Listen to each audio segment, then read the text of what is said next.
যে প্রজন্ম কোরআন জানে না তারা কখনো সফল হতে পারে। তাহলে আমাদের মুসলিম আইডেন্টিটিকে যদি প্রিজার্ভ করতে হয়, প্রোটেক্ট করতে হয়, প্রথমে আমাদেরকে সালাতের ব্যাপারে সোচ্চার হইতে হবে, সচেতন হইতে হবে। 2 নম্বরে কোরআনের সাথে আমাদেরকে অ্যাটাচমেন্ট বাড়াইতে হবে।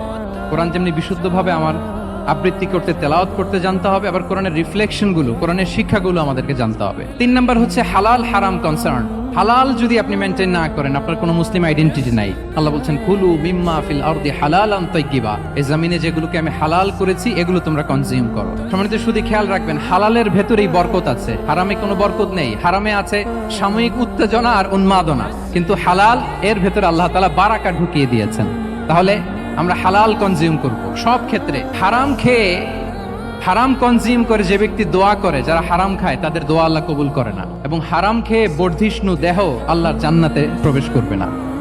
লা ইয়াদখুলুল জান্নাতা জাসাদুন গুযিয়া বিল হারাম। হারাম খেয়ে যে দেহ নাদুস নুদুস হয়েছে, ওই দেহ কখনো আল্লাহর জান্নাতে প্রবেশ করবে না। এজন্য খবরদার, আমাদের সবকিছু আমরা হালাল দিয়ে সাজাবো।